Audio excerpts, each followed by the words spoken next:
I think the president has made it astoundingly clear that the reason for these tariffs, and I just talked a lot about this on Fox News, is the illegal surge of deadly drugs and of human beings that we have seen trafficked over the southern border and the northern border, hence the tariffs on Canada.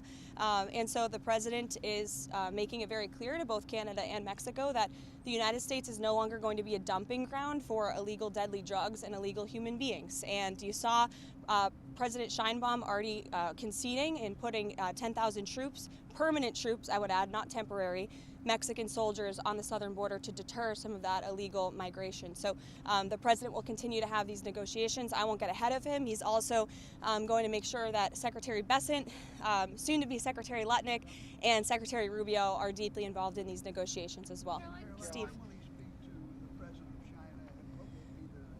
Sure. Well, he said in the Oval Office it'll happen in the next couple of days. I don't have a schedule yet, but I can check with NSC and let you guys know. And we'll obviously provide a readout of that call either via White House statement like we do or via Truth Social like we do sometimes as well. Caitlin. Can you confirm that Elon Musk is a special government employee? Yes. What kind of security clearance does he have? I can confirm he's a special government employee. I can also confirm that he has abided by all applicable federal laws. As for his security clearance, I'm not sure, but I can check back with you. Did he pass a background check, do you know? I don't know about the security clearance, but I can check. And do you know about anyone who's on his team that was at USAID this weekend or at Treasury Department, whether they also have security clearances? I don't know, but I can check on that for you.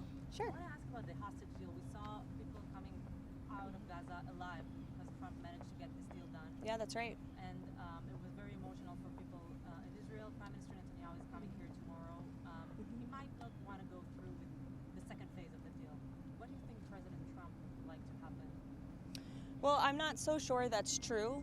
The ceasefire was extended because of the work of President Trump and his presidential envoy Steve Witkoff, who has proven to be an incredibly effective negotiator. And the president and this entire administration are committed to having all of the hostages come home. And as you've seen, his team is working very, very hard to do that. We already saw one American hostage coming back home, and another That's one right. will be back home soon. Yes, we hope so. Caroline. Sure. Caroline, the president's a keen watcher of the financial markets. How much did Wall Street's fall this morning have an impact on his decision in regards to the Mexico tariff decision?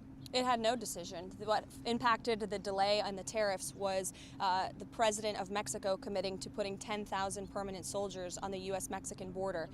The president cares about American lives, and as I just said on television, there's a lot of talk about the markets. There's a lot of talk about the cost of goods. This administration is wholeheartedly committed to bringing down the cost of living in this country. You see that through deregulation, through the energy actions this president has taken, and also through his commitment to cutting taxes. But when it comes to the cost of an American life, I think for those of us who have children, there's not enough money in the world to bring back the lives that have been lost because of the illegal drug and border crisis. And the president is committed to ensuring that Canada and Mexico and China understand that the United States is not going to be a dumping ground for illegal fentanyl that is killing young people in this country. It's the leading cause of death amongst those aged 18 to 34. And that's the president's #1 priority, is protecting American lives. Caroline, Can you talk more about the first call that President Trump had with Prime Minister Trudeau this morning? What were some areas for potential negotiations and any bottlenecks? Yeah, I hate to be coy, but just because I believe they're on the phone right now, I'll have to go in and check. I don't want to get ahead of the discussions or the conversations, but in the effort of transparency, we will either provide a readout or you'll hear from the president directly.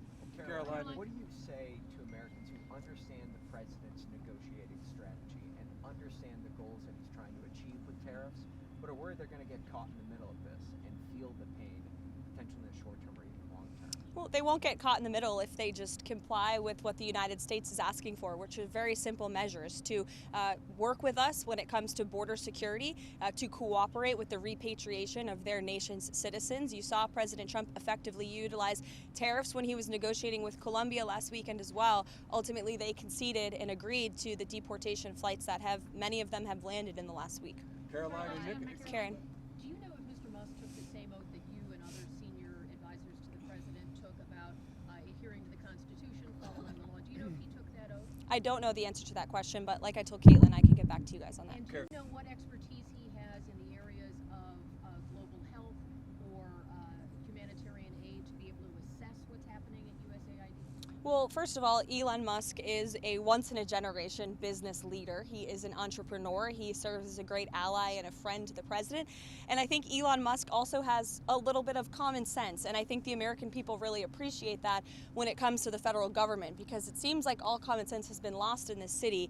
And that's what you see when you look at USAID. I know Secretary Rubio made some comments about how he will be acting as the director over that agency. And here's the reason why Elon Musk and others have been taking a look. Because if you look at the waste and abuse that has run through USAID over the past several years, these are some of the insane priorities that organization has been spending money on. $1.5 million to advance DEI in Serbia's workplaces, $70,000 for a production of a DEI musical in Ireland, $47,000 for a transgender opera in Colombia, $32,000 for a transgender comic book in Peru. I don't know about you, but as an American taxpayer, I don't want my dollars going towards this crap, and I know the American people don't either, and that's exactly what Elon Musk has been tasked by President Trump to do, to get the fraud, waste, and abuse out of our federal government. Thank you, guys.